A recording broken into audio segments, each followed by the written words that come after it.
ಓಂ ನಮಃ ಶಿವಾಯ. ಎಲ್ಲರಿಗೂ ನಮಸ್ಕಾರ. ಇಂದು ಈ ವಿಡಿಯೋದ ಮೂಲಕ ಸಿಂಹ ರಾಶಿಯವರ ಜಾತಕ ಫಲಿತಾಂಶಗಳ ಬಗ್ಗೆ ತಿಳಿದುಕೊಳ್ಳೋಣ. ಮೊದಲಿಗೆ ಈ ವಿಡಿಯೋ ನಿಮಗೆ ಇಷ್ಟವಾಗಿದ್ದರೆ ಒಂದು ಲೈಕ್ ಮಾಡಿ, ನಮ್ಮ ಚಾನಲನ್ನು ಸಬ್ಸ್ಕ್ರೈಬ್ ಮಾಡಿಕೊಳ್ಳಿ. ಈ ರಾಶಿಯವರು ಆಗಸ್ಟ್ 25 ಮಂಗಳವಾರದ ದಿನ ನಿಮಗೆ ಕೆಲವು ಅನಿರೀಕ್ಷಿತ ಘಟನೆಗಳು ಮತ್ತು ಮನಸ್ಸಿನಲ್ಲಿ ಸಾಕಷ್ಟು ಯೋಚನೆಗಳನ್ನು ತರಬಹುದಾದ ದಿನವಾಗಿರಬಹುದು. ವಿಶೇಷವಾಗಿ ಸಂಜೆ 6:30 ನಂತರ ನಡೆಯುವ ಒಂದು ಸಂಭಾಷಣೆ ಅಥವಾ ನಿಮ್ಮ ಹತ್ತಿರದ ವ್ಯಕ್ತಿಯೊಂದಿಗೆ ಉಂಟಾಗಬಹುದಾದ ಒಂದು ಸಣ್ಣ ಮನಸ್ತಾಪ ನಿಮ್ಮ ಗಮನವನ್ನು ಸೆಳೆಯಬಹುದು ಎಂಬುದು ಈ ದಿನದ ಜ್ಯೋತಿಷ್ಯ ನಂಬಿಕೆಗಳ ಆಧಾರದ ಮೇಲಿನ ಸಾಮಾನ್ಯ ಸೂಚನೆಯಾಗಿದೆ. ಆದರೆ ಇಲ್ಲಿ ಒಂದು ವಿಷಯವನ್ನು ಸ್ಪಷ್ಟವಾಗಿ ಹೇಳಬೇಕು. ಈ ವಿಡಿಯೋದಲ್ಲಿ ಹೇಳುತ್ತಿರುವುದು ಜ್ಯೋತಿಷ್ಯ ನಂಬಿಕೆಗಳು ಮತ್ತು ಸಾಮಾನ್ಯ ರಾಶಿಫಲದ ಆಧಾರದ ಮೇಲಿನ ಮನೋರಂಜನೆ ಹಾಗೂ ಸಾಮಾನ್ಯ ಮಾರ್ಗದರ್ಶನ ಮಾತ್ರ.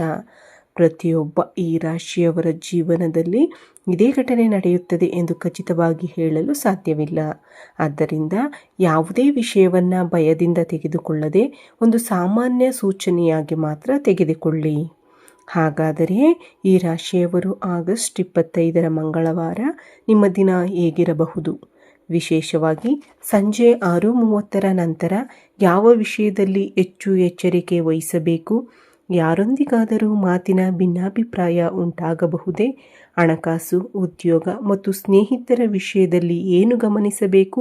ಎಲ್ಲವನ್ನ ಈ ವಿಡಿಯೋದಲ್ಲಿ ವಿವರವಾಗಿ ನೋಡೋಣ. ಈ ರಾಶಿಯವರ ಸ್ವಭಾವ. ಸಿಂಹ ರಾಶಿಯು ಜ್ಯೋತಿಷ್ಯದಲ್ಲಿ 5ನೇ ರಾಶಿ ಚಕ್ರ ಚಿಹ್ನೆಯಾಗಿದೆ. ಇದರ ಆಕಾಶ ಮಂಟಪವು ಸಿಂಹದ ಆಕಾರದಲ್ಲಿದೆ. ಮಖ, ಉಬ್ಬ ಮತ್ತು ಪೂರ್ವ ಪಾಲ್ಗುಣಿ ನಕ್ಷತ್ರದ ಮೊದಲ ಪಾದಗಳು ಈ ರಾಶಿಯಲ್ಲಿವೆ.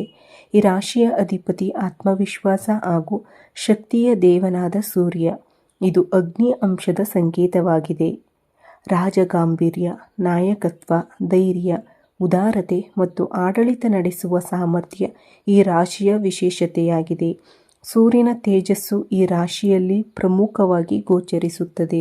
ಇನ್ನೊಂದು ವಿಶೇಷ ಗುಣವೆಂದರೆ ಈ ರಾಶಿಯವರು ಬೇರೆಯವರಿಗೆ ಸಲಹೆ ನೀಡುವಲ್ಲಿ ಬಹಳ ಚೆನ್ನಾಗಿರಬಹುದು. ಇನ್ನೊಬ್ಬ ವ್ಯಕ್ತಿಗೆ ಸಮಸ್ಯೆ ಬಂದಾಗ ಅದನ್ನು ಹೇಗೆ ಪರಿಹರಿಸಬೇಕು ಎಂಬುದನ್ನು ಬಹಳ ಸುಲಭವಾಗಿ ಹೇಳಬಲ್ಲರು. ಆದರೆ ತಮ್ಮ ಜೀವನಕ್ಕೆ ಬಂದಾಗ ಅದೇ ನಿರ್ಧಾರವನ್ನು ತೆಗೆದುಕೊಳ್ಳುವಲ್ಲಿ ಸ್ವಲ್ಪ ಗೊಂದಲ ಉಂಟಾಗಬಹುದು. ಅದಕ್ಕಾಗಿಯೇ ಕೆಲವೊಮ್ಮೆ 3 ಹೆಜ್ಜೆ ಮುಂದೆ ಹೋದ ನಂತರ 4ನೇ ಹೆಜ್ಜೆಯಲ್ಲಿ ಹಿಂದಕ್ಕೆ ಬಂದಂತೆ ಅನುಭವವಾಗಬಹುದು.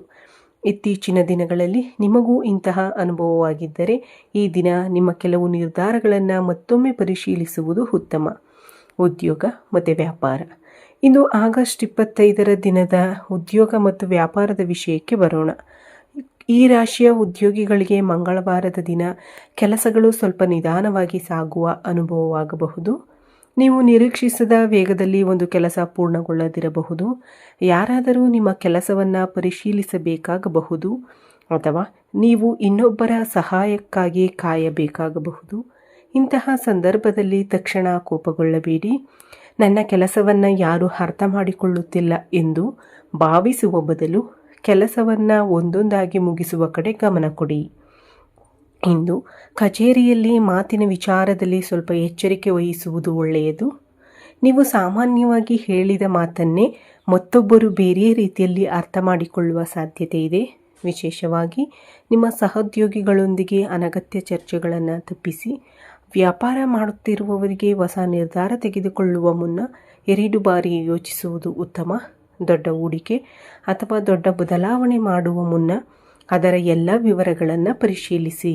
ಜ್ಯೋತಿಷ್ಯದ ಮಾತನ್ನು ಮಾತ್ರ ಆಧರಿಸಿ ಹಣಕಾಸಿನ ನಿರ್ಧಾರ ತೆಗೆದುಕೊಳ್ಳಬೇಡಿ.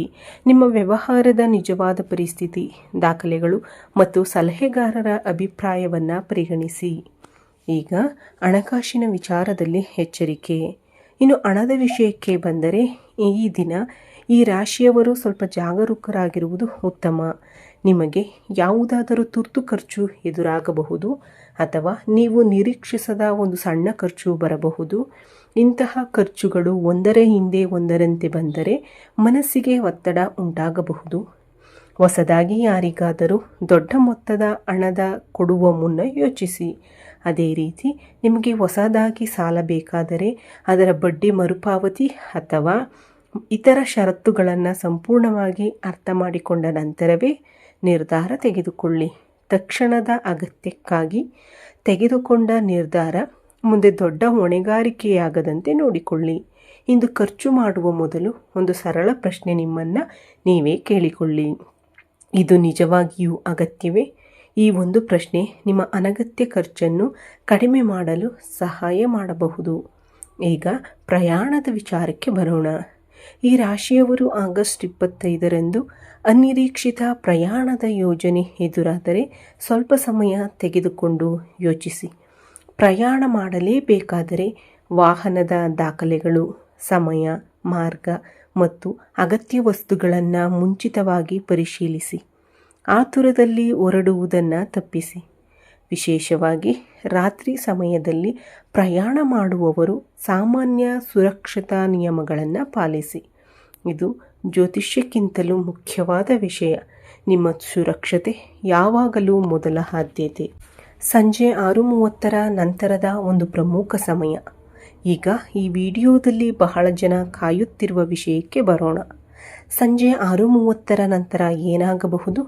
ಜ್ಯೋತಿಷ್ಯ ನಂಬಿಕೆಗಳ ಪ್ರಕಾರ ಈ ಸಮಯವನ್ನು ಈ ರಾಶಿಯವರು ಮಾತಿನ ವಿಚಾರದಲ್ಲಿ ಸ್ವಲ್ಪ ಜಾಗರೂಕರಾಗಿರಬೇಕಾದ ಸಮಯವಾಗಿ ತೆಗೆದುಕೊಳ್ಳಬಹುದು. ಇದು ದೊಡ್ಡ ಅಪಾಯ ನಡೆಯುತ್ತದೆ ಎಂದಲ್ಲ, ಬದಲಾಗಿ ನಿಮಗೆ ಬಹಳ ಹತ್ತಿರವಿರುವ ವ್ಯಕ್ತಿಯೊಂದಿಗೆ ಒಂದು ಸಣ್ಣ ವಿಚಾರದ ಬಗ್ಗೆ ಅಭಿಪ್ರಾಯ ಭಿನ್ನತೆ ಉಂಟಾಗಬಹುದು. ಆ ವ್ಯಕ್ತಿ ನಿಮ್ಮ ಸ್ನೇಹಿತರಾಗಿರಬಹುದು, ಬಂಧುವಾಗಿರಬಹುದು, ಅಥವಾ ಬಹಳ ವರ್ಷಗಳಿಂದ ನಿಮಗೆ ಪರಿಚಯವಿರುವ ವ್ಯಕ್ತಿಯಾಗಿರಬಹುದು. ನಿಮ್ಮ ಬಗ್ಗೆ ಸಾಕಷ್ಟು ವಿಷಯಗಳನ್ನು ತಿಳಿದಿರುವ ವ್ಯಕ್ತಿಯಾಗಿರಬಹುದು. ಇಂತಹ ವ್ಯಕ್ತಿಯೊಂದಿಗೆ ಸಾಮಾನ್ಯವಾಗಿ ನೀವು ಮುಕ್ತವಾಗಿ ಮಾತನಾಡುತ್ತೀರಿ. ಆದರೆ ಒಂದು ಸಣ್ಣ ವಿಷಯ, ಒಂದು ತಪ್ಪು ಅರ್ಥ ಅಥವಾ ನೀವು ಹೇಳಿದ ಒಂದು ಮಾತು, ಇವೆಲ್ಲವೂ ಸೇರಿ ಸ್ವಲ್ಪ ಗಂಭೀರವಾದ ಚರ್ಚೆಗೆ ಕಾರಣವಾಗಬಹುದು. ಒಂದು ಸಣ್ಣ ಮಾತು ದೊಡ್ಡದಾಗದಂತೆ ನೋಡಿಕೊಳ್ಳಿ. ಉದಾಹರಣೆಗೆ, ನೀವು ಯಾವುದೋ ವಿಷಯವನ್ನು ಸಾಮಾನ್ಯವಾಗಿ ಹೇಳಿರಬಹುದು, ಆದರೆ ಎದುರಿನ ವ್ಯಕ್ತಿ ಅದನ್ನು ಬೇರೆ ರೀತಿಯಲ್ಲಿ ಅರ್ಥ ಮಾಡಿಕೊಳ್ಳಬಹುದು. ನೀನು ನನ್ನ ಬಗ್ಗೆ ಇನ್ನೊಬ್ಬರ ಬಳಿ ಹೀಗೆ ಹೇಳಿದೀಯಂತೆ, ಅಥವಾ ನೀನು ಈ ವಿಷಯವನ್ನು ನನ್ನಿಂದ ಯಾಕೆ ಮುಚ್ಚಿಟ್ಟೆ ಎಂಬ ರೀತಿಯ ಪ್ರಶ್ನೆಗಳು ಬರಬಹುದು. ಆಗ ನೀವು ತಕ್ಷಣ ಕೋಪದಿಂದ ಉತ್ತರಿಸಿದರೆ ವಿಷಯ ಇನ್ನಷ್ಟು ದೊಡ್ಡದಾಗಬಹುದು. ಆದ್ದರಿಂದ ಒಂದು ವಿಷಯ ನೆನಪಿಟ್ಟುಕೊಳ್ಳಿ, ಮಾತಿಗೆ ಮಾತು ಸೇರಿದರೆ ಸಮಸ್ಯೆ ದೊಡ್ಡದಾಗುತ್ತದೆ. ಮಾತಿಗೆ ಮೌನ ಸೇರಿದರೆ ಸಮಸ್ಯೆ ಚಿಕ್ಕದಾಗಬಹುದು. ಆ ಕ್ಷಣದಲ್ಲಿ ಸ್ವಲ್ಪ ಸಮಯ ಮೌನವಾಗಿರಿ. ಎದುರಿನ ವ್ಯಕ್ತಿ ಹೇಳುವುದನ್ನು ಸಂಪೂರ್ಣವಾಗಿ ಕೇಳಿ. ನಂತರ ನಿಮ್ಮ ಮಾತನ್ನು ಶಾಂತವಾಗಿ ಹೇಳಿ. ನೀವು ಮಾಡದ ಕೆಲಸದ ಆರೋಪ ಬಂದರೂ ಕೂಡ ತಕ್ಷಣ ಕೂಗಾಡುವ ಬದಲು ನನ್ನ ಮಾತನ್ನು ಒಮ್ಮೆ ಕೇಳಿ, ನಂತರ ನೀವು ನಿರ್ಧಾರ ತೆಗೆದುಕೊಳ್ಳಿ ಎಂದು ಹೇಳುವುದು ಉತ್ತಮ. ಈಗ ನಿಮಗೆ ತುಂಬ ಹತ್ತಿರವಾದ ವ್ಯಕ್ತಿಯ ವಿಷಯದ ಬಗ್ಗೆ ತಿಳಿಯೋಣ. ಈ ದಿನದ ಪ್ರಮುಖ ಸೂಚನೆ ಏನೆಂದರೆ, ಕೆಲವೊಮ್ಮೆ ನಾವು ಹೆಚ್ಚು ನಂಬುವ ವ್ಯಕ್ತಿಯಿಂದಲೇ ಒಂದು ಮಾತು ಕೇಳಿದಾಗ ಅದು ನಮಗೆ ಹೆಚ್ಚು ನೋವು ಕೊಡುತ್ತದೆ. ಹೊರಗಿನ ವ್ಯಕ್ತಿ ಏನಾದರೂ ಹೇಳಿದರೆ ನಾವು ಅಷ್ಟು ಗಮನ ಕೊಡುವುದಿಲ್ಲ. ಆದರೆ ವರ್ಷಗಳಿಂದ ನಮ್ಮ ಜೊತೆಯಲ್ಲಿರುವ ವ್ಯಕ್ತಿ ಒಂದು ಕಠಿಣ ಮಾತು ಹೇಳಿದರೆ ಅದು ಮನಸ್ಸಿನಲ್ಲಿ ಉಳಿದು ಬಿಡುತ್ತದೆ. ಈ ರಾಶಿಯವರು ಸಾಮಾನ್ಯವಾಗಿ ಮನಸ್ಸಿನಲ್ಲಿ ವಿಷಯಗಳನ್ನು ಇಟ್ಟುಕೊಂಡು ಬಹಳ ಸಮಯ ಯೋಚಿಸುವ ಸ್ವಭಾವ ಹೊಂದಿರಬಹುದು. ಆದ್ದರಿಂದ ಇಂದು ಯಾರಾದರೂ ಮಾತಿನಿಂದ ನೋವಾದರೆ ಅದನ್ನು ತಕ್ಷಣ ದೊಡ್ಡ ನಿರ್ಧಾರಕ್ಕೆ ತರುವ ಅಗತ್ಯವಿಲ್ಲ. ಆ ವ್ಯಕ್ತಿಯೊಂದಿಗೆ ಸಂಬಂಧವನ್ನು ಸಂಪೂರ್ಣವಾಗಿ ಮುರಿದುಕೊಳ್ಳುವ ನಿರ್ಧಾರವನ್ನು ಕೋಪದ ಸಮಯದಲ್ಲಿ ತೆಗೆದುಕೊಳ್ಳಬೇಡಿ. ಮೊದಲು ಪರಿಸ್ಥಿತಿ ಶಾಂತವಾಗಲಿ, ನಂತರ ಅವರ ಜೊತೆ ಮಾತನಾಡಿ. ವೈಯಕ್ತಿಕ ವಿಷಯಗಳ ಬಗ್ಗೆ ಸ್ವಲ್ಪ ಎಚ್ಚರ ವಹಿಸಿ. ನಿಮ್ಮ ಜೀವನದ ವೈಯಕ್ತಿಕ ವಿಷಯಗಳನ್ನು ಯಾರೊಂದಿಗೆ ಹಂಚಿಕೊಳ್ಳುತ್ತೀರಿ ಎಂಬುದರಲ್ಲಿಯೂ ಸ್ವಲ್ಪ ವಿವೇಕ ಇರಲಿ. ನಿಮ್ಮ ಎಲ್ಲ ರಹಸ್ಯಗಳನ್ನು ಎಲ್ಲರಿಗೆ ಹೇಳುವ ಅಗತ್ಯವಿಲ್ಲ. ಇದು ಯಾರನ್ನು ಅನುಮಾನಿಸಬೇಕು ಎಂಬ ಅರ್ಥವಲ್ಲ, ಬದಲಾಗಿ ವೈಯಕ್ತಿಕ ಮಾಹಿತಿಯನ್ನು ಹಂಚಿಕೊಳ್ಳುವಾಗ ಸಾಮಾನ್ಯವಾಗಿ ಜಾಗರೂಕತೆ ಇರಲಿ ಅಷ್ಟೆ. ವಿಶೇಷವಾಗಿ ಹಣಕಾಸು, ಕುಟುಂಬದ ಒಳಗಿನ ವಿಷಯಗಳು ಅಥವಾ ವೈಯಕ್ತಿಕ ಸಮಸ್ಯೆಗಳ ಬಗ್ಗೆ ಅನಗತ್ಯವಾಗಿ ಎಲ್ಲರ ಬಳಿ ಚರ್ಚಿಸಬೇಡಿ. ಈಗ ಕುಟುಂಬದ ವಿಷಯಕ್ಕೆ ಬರೋಣ. ಕುಟುಂಬದ ವಿಚಾರದಲ್ಲೂ ಕೂಡ ಇಂದು ನಿಮ್ಮ ಮಾತಿನ ಶೈಲಿ ಬಹಳ ಮುಖ್ಯ. ಮನೆಯಲ್ಲಿರುವ ಯಾರಾದರೂ ನಿಮ್ಮ ನಿರ್ಧಾರವನ್ನು ಪ್ರಶ್ನಿಸಿದರೆ ಅದನ್ನು ನಿಮ್ಮ ವಿರುದ್ಧದ ದಾಳಿ ಎಂದು ಭಾವಿಸಬೇಡಿ. ಅವರು ತಮ್ಮ ದೃಷ್ಟಿಕೋನದಿಂದ ಮಾತನಾಡುತ್ತಿರಬಹುದು. ವಿಶೇಷವಾಗಿ ಪತಿ-ಪತ್ನಿ, ಸಹೋದರ ಸಹೋದರಿ ಅಥವಾ ಆಪ್ತ ಸ್ನೇಹಿತರ ನಡುವೆ ಸಣ್ಣ ವಿಚಾರ ದೊಡ್ಡದಾಗದಂತೆ ನೋಡಿಕೊಳ್ಳಿ. ನಿಮಗೆ ಸರಿ ಎನಿಸುವುದೇ ಇನ್ನೊಬ್ಬರಿಗೂ ಸರಿ ಎನಿಸಬೇಕು ಎನ್ನುವ ನಿಯಮವಿಲ್ಲ. ಒಬ್ಬರನ್ನೊಬ್ಬರು ಅರ್ಥ ಮಾಡಿಕೊಳ್ಳುವ ಪ್ರಯತ್ನ ಮಾಡಿದರೆ ಸಂಬಂಧಗಳು ಉಳಿಯುತ್ತವೆ. ಮನಸ್ಸಿನ ನೆಮ್ಮದಿ ಬಗ್ಗೆ ಮಾತನಾಡೋಣ ಸ್ನೇಹಿತರೆ. ಇಂದು ಮನಸ್ಸಿನಲ್ಲಿ ತುಂಬ ಯೋಚನೆಗಳು ಬರುತ್ತಿದ್ದರೆ ಸ್ವಲ್ಪ ಸಮಯ ಮೊಬೈಲ್ನಿಂದ ದೂರವಿರಿ. ಶಾಂತವಾದ ಸ್ಥಳದಲ್ಲಿ ಕುಳಿತು ಕೆಲವು ನಿಮಿಷಗಳ ಕಾಲ ನಿಧಾನವಾಗಿ ಉಸಿರಾಟ ಮಾಡಿ. ನಿಮಗೆ ಆಧ್ಯಾತ್ಮಿಕತೆ ಬಗ್ಗೆ ನಂಬಿಕೆ ಇದ್ದರೆ ನಿಮ್ಮ ಇಷ್ಟ ದೇವರನ್ನು ಸ್ಮರಿಸಿ ಓಂ ನಮಃ ಶಿವಾಯ ಅಥವಾ ನಿಮ್ಮ ನಂಬಿಕೆಯ ಮಂತ್ರವನ್ನು ಜಪಿಸಬಹುದು. ಇದರ ಉದ್ದೇಶ ಭವಿಷ್ಯವನ್ನು ಬದಲಾಯಿಸುವ ಖಚಿತ ವಿಧಾನವೆಂದು ಹೇಳುವುದು ಅಲ್ಲ, ಬದಲಾಗಿ ಮನಸ್ಸನ್ನು ಶಾಂತಗೊಳಿಸಿ ಆತುರದ ಪ್ರಕ್ರಿಯೆಗಳನ್ನು ಕಡಿಮೆ ಮಾಡಿಕೊಳ್ಳುವುದು. ಈ ದಿನದ ಮುಖ್ಯ ಸಂದೇಶ: ಆಗಸ್ಟ್ 25 ಮಂಗಳವಾರ. ನಿಮ್ಮ ಪಾಲಿಗೆ ಒಂದು ವಿಷಯ ಬಹಳ ಮುಖ್ಯ. ಯಾರಿಗೇನೇ ಹೇಳಿದರೂ ತಕ್ಷಣ ಪ್ರತಿಕ್ರಿಯಿಸಬೇಡಿ.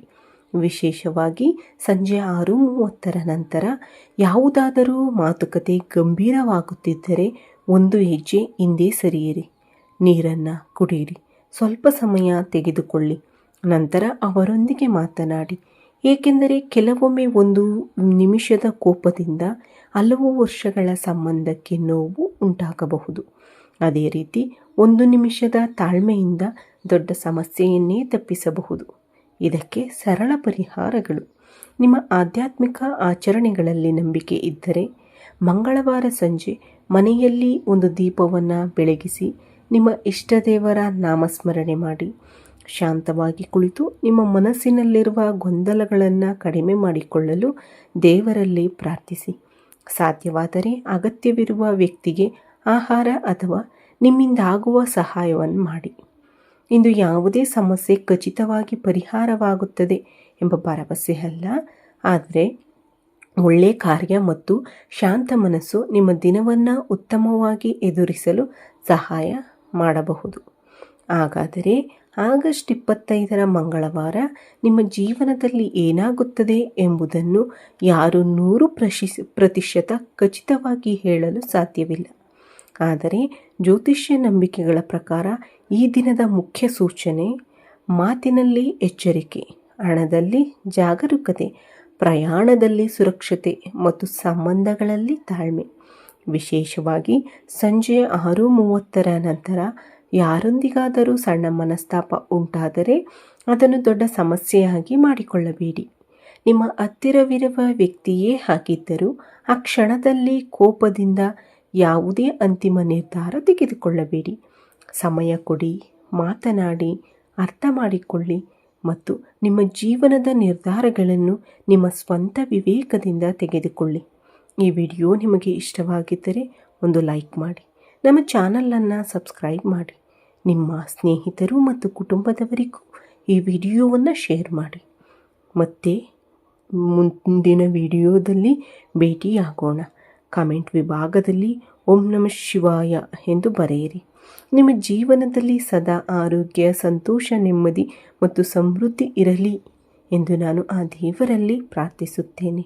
ಈ ವಿಡಿಯೋ ವೀಕ್ಷಿಸಿದ ನನ್ನೆಲ್ಲ ವೀಕ್ಷಕ ಬಂಧುಗಳಿಗೂ ಧನ್ಯವಾದಗಳು. ಜೈ ಶ್ರೀರಾಮ್, ಜೈ ಶ್ರೀ ಕೃಷ್ಣ, ಹರ ಹರ ಮಹಾದೇವ್.